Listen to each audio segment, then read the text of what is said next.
so cute, oh so grumpy. Sea is smooth and shell is bumpy. I feel good, but you feel funky. Hey, hey, pretty crabby. Welcome to 1,000 Books Before Kindergarten Storytime. I'm Lisa Springer, Children's Librarian at the Kate Waller Barrett branch of the Alexandria Library, and I'm here with my friend Alligator, the symbol of our 1,000 Books program. You know, you can get a kit for 1,000 books at any of our branches, or you can do the program online. Just check out the children's page on our website. But either way, all the books we read here count towards 1,000 books. Look what I brought today, Allie. Do you know what that is? Do you know what that is? I'm going to hold it up closer. Help me hold it up, Allie. It's a seashell. I picked it up at the beach last summer. And you know, they say if you put a shell to your ear, you can hear the ocean. Ooh, I think I do. Just for a second, I'm back on the beach. Today's stories are all about shells. One is about a little girl who lives a long way from the ocean, but her grandpa gets her a shell. And the other one is about somebody who likes to collect shells. Are you ready for that? We're ready. Let's go.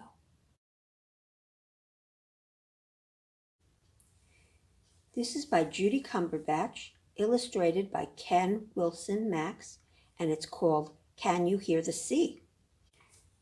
Can You Hear the Sea?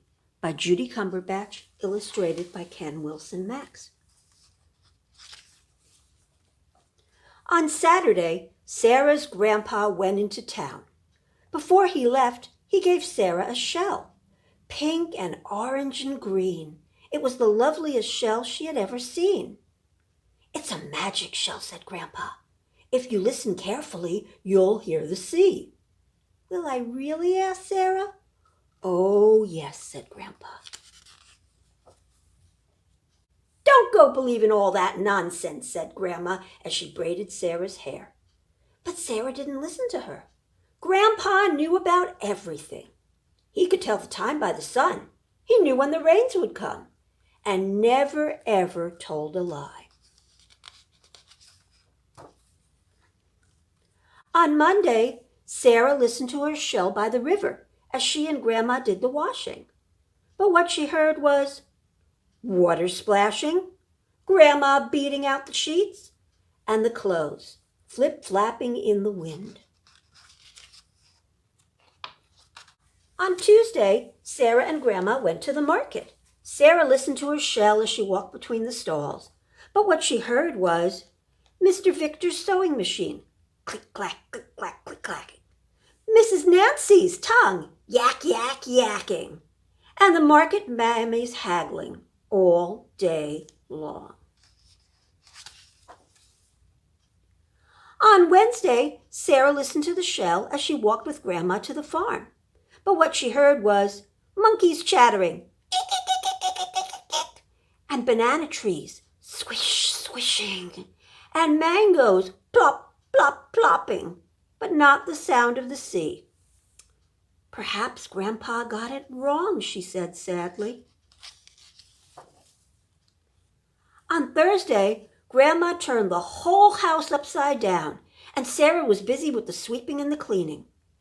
When Sarah listened to the shell in the evening, all she heard were plantains sizzling, pepper stew sput, sput, sputtering, and Grandma snoring. On Friday, Sarah went to meet Grandpa. The taxis tooted, water sellers shouted, buses hooted, and Grandpa came. "That's some silly shell," she told him. "I've listened and heard everything but the sea." On Saturday, Grandpa and Sarah sat under the mango tree. Sarah held the shell to her ear. "Tell me what you hear," Grandpa said. Sarah listened. "Boys playing soccer," she said. "Listen," said Grandpa. "The next door neighbor's baby screaming," cried Sarah. "I can't hear the sea." "Quiet," said Grandpa.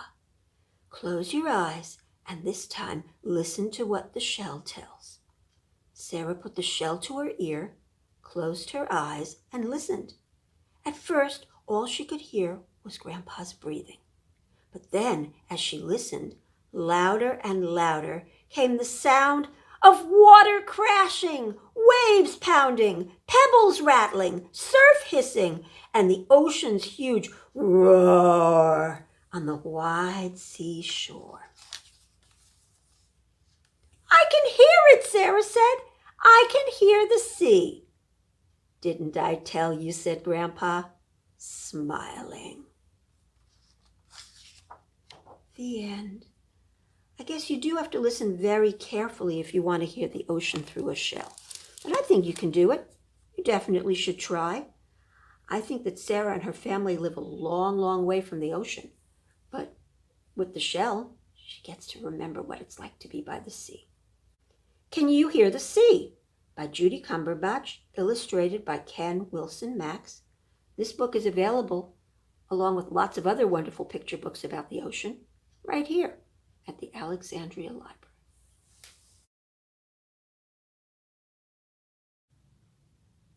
We're going to sing a song called They Waded in the Water. We're going to start with our toes. So can you find your toes? Just follow me. They waded in the water and they got their toes all wet. They waded in the water and they got their toes all wet. They waded in the water and they got their toes all wet, but they didn't get their wet yet. Glory, glory, hallelujah. Glory, glory, hallelujah. Glory, glory, hallelujah. They didn't get their wet yet. How about your ankles? They're right above your feet. They waded in the water and they got their ankles wet. They waded in the water and they got their ankles wet.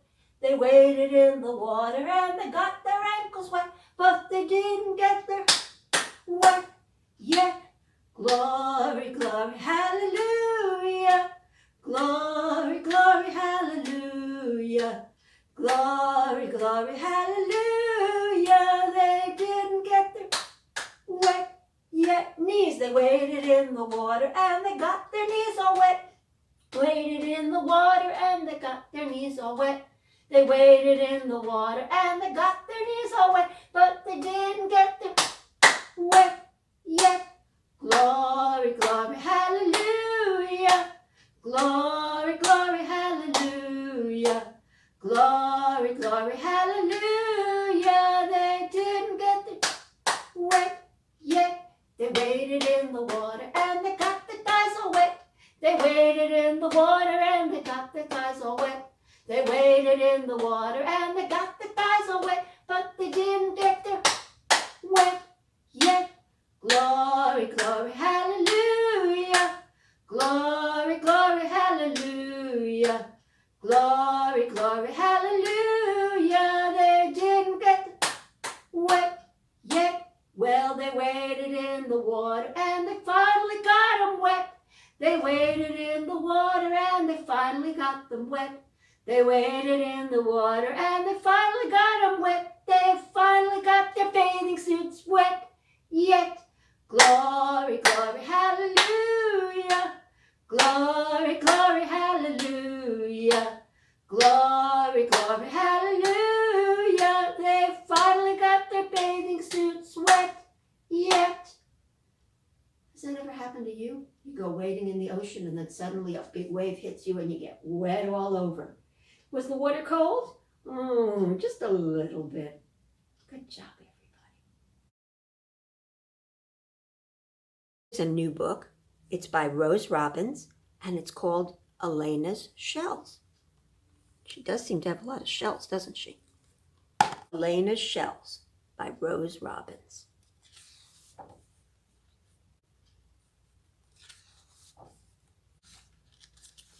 Elena loved collecting shells. One day, right in the middle of her lunch, a surprising thing happened. One of her shells ran away. Elena chased it over the sand dunes, under the palm trees, around the rocks, and right to the ocean. Before the shell could reach the ocean, Elena had a bright idea. Shark!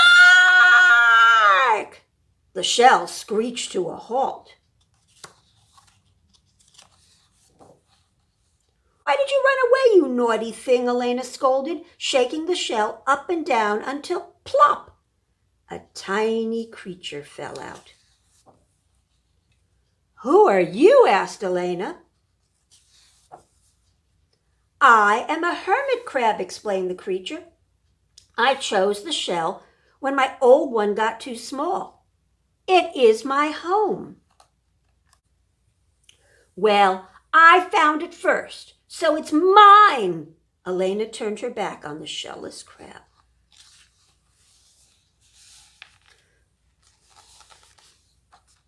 But back home, something didn't feel right. Elena worried about the little crab, all alone and with no shell to hide in. What would happen to him? Yeah, something might hurt him. A shark might swallow him, or a bird, or a dog. Yeah.